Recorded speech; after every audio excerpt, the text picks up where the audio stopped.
जिंदगी में जब कुछ बड़ा उपहार मिलता है तो हम खुश होते हैं, लेकिन कभी कभी कुछ पल ऐसा उपहार देकर जाते हैं जिसमें हमारी खुशी छुपी होती है, लेकिन हम चाह कर भी तड़पते हैं क्योंकि उस खुशी के आगे वक्त का पर्दा छुपा होता है और उस पर्दे का नाम है हादसा।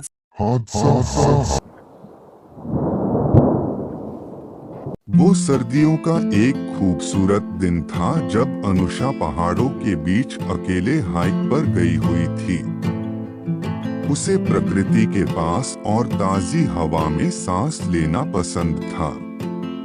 उसे दूर उस पहाड़ी की चोटी पर शाम होने से पहले पहुंचना था और सफर अभी बहुत बाकी था। थकी हारी पगडंडी पर चलते चलते उसकी नजर पहाड़ी पर बैठे एक नौजवान पे पड़ी, जो दूर उसी पहाड़ी का नजारा देख रहा था।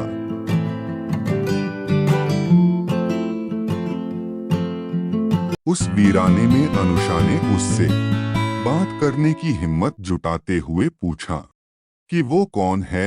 आदमी का नाम सात्विक था। उन्होंने बातचीत शुरू की और थोड़ी ही देर में अनुषा ने खुद को पहले से कहीं ज्यादा हंसते और मुस्कुराते हुए पाया। भले ही वे अभी अभी मिले थे, लेकिन उसे लगा जैसे वह उसे हमेशा से उसे जानती थी और वह सात्विक से उतना ही आकर्षित हुई जितना सात्विक चहक उठा था। अनुषा को एक अच्छा साथ मिल रहा था, तो दोनों ने एक साथ पहाड़ की चोटी पे पहुंचने का फैसला लिया। पगडंडी पर एक साथ चलते चलते अनुषा और सात्विक ने एक दूसरे को अपने अपने बारे में बहुत सी बातें बताई। हंसी मजाक और मस्ती भरे माहौल में दोनों पहाड़ की चोटी की ओर बढ़ रहे थे। ज्यों-ज्यों बातों का सिलसिला जारी रहा, वे और गहरे भावनात्मक स्तर पर जुड़ते चले गए। अनुष्का को लगा जैसे उसे कोई मिल गया है जो उसे सही मायने में समझने लगा है। तभी अचानक तेज हवा का झोंका आया और बारिश के साथ बिजली कड़कने से दोनों ही सहम से गए। न जाने ऐसा क्या हुआ कि जोर की आवाज के साथ पहाड़ दरक जाता है और दोनों मिट्टी के मलबे में दबते हुए खाई में गिरते हुए। दोस्तों, असली कहानी तो अभी बाकी है। कभी कभी जीवन में ऐसा होता है कि हम किसी अजनबी से मिलकर अचानक से उसको न जानते हुए भी उसके इतने करीब हो जाते हैं, और कभी कभी वक्त ऐसा हादसा लेकर आता है कि हम वक्त के घेरे में बस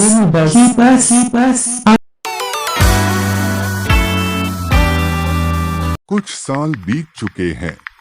एक घर है जिसमें एक लड़की जिसका नाम संजना है।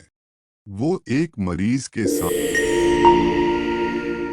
वो लड़की संजना मरीज की तरफ इशारा करते हुए कहती है कि 5 साल हो गए। मरीज ठीक होना तो दूर, एक बार मुस्कुराया भी नहीं है। ये सुनकर डॉक्टर सिर झुकाकर कहता है कि मैं इसे सही करके ही मरूंगा। ये शब्द सुनकर जाने क्यों मरीज की आंखें बड़ी होने लगती है।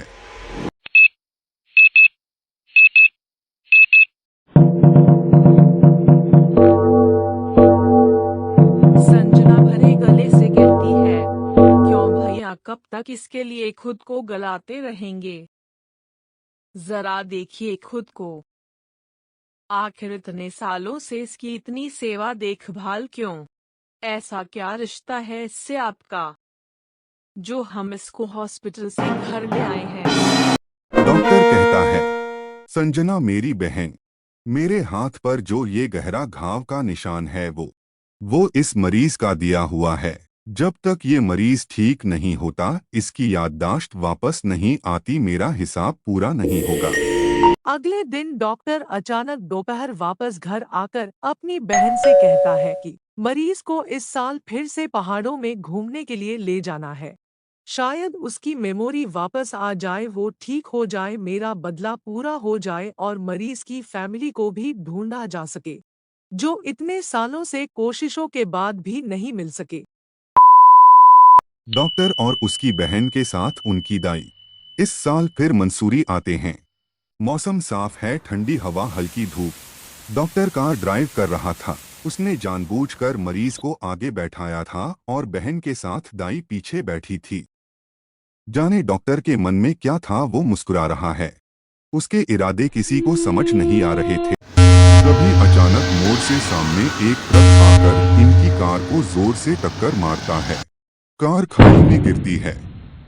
चारों बेहोश हो जाते हैं। आपदा प्रबंधन की टीम सबको निकालकर वहां के इकलौते हॉस्पिटल ले जाती हैं, जो डॉक्टर का परिचित हॉस्पिटल था। उनका अच्छा इलाज होता है और वो सब होश में आते हैं। लेकिन जो डॉक्टर के साथ मरीज था वो एक लड़की थी। वो चीख चिल्ला रही थी, सवाल कर रही थी कि वो मेरे साथ सात्विक जी थे, वो कहाँ है। पहाड़ दरक गया था। अरे तब तो सर्दी थी, ये कैसे हुआ। अब तो गर्मी का मौसम है। मैं यहाँ कैसे आई, और सात्विक तो ठीक है, कहाँ है। अरे कोई तो बताओ प्लीज। तभी वो डॉक्टर अपनी बहन और दाई के साथ आंखों में आंसुओं का सैलाब लिए सामने खड़े थे। जैसे 5 साल बाद होश आई, अनुषा ने डॉक्टर सात्विक को देखा तो गले से लगा लिया। बहुत सवाल रोते रोते पूछने लगी, सात्विक जी हम कहाँ हैं? हम यहाँ कैसे आए, और आपके साथ ये कौन है? प्लीज बताइए सात्विक जी।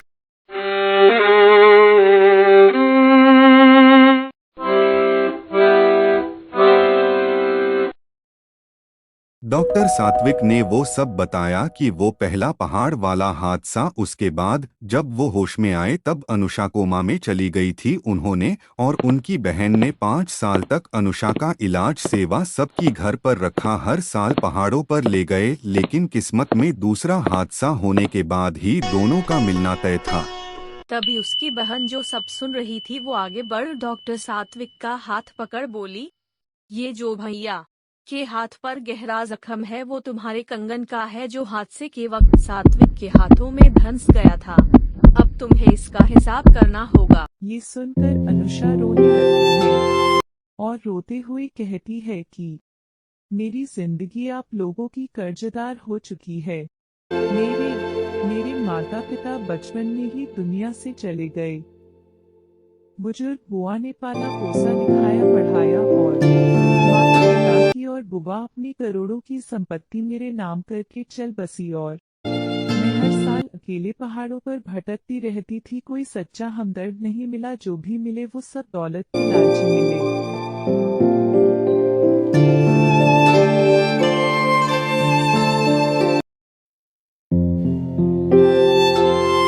क्या पता था कि अचानक जिस पल सात्विक मुझे मिलेंगे उस पल ऐसा हादसा हो जाएगा।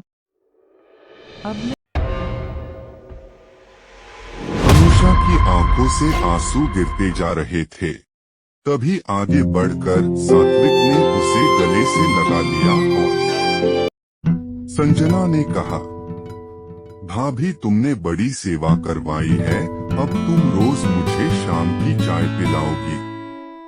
तभी सात्विक बोलता है कि ये नहीं हो सकता है, ये सुनकर नहीं हो सकता है, ये सुनकर सात्विक कहता है, संजना शाम की चाय पर सिर्फ तुम्हारा नहीं हम सबका हक है। ये सुनकर सब खुश हो जाते हैं।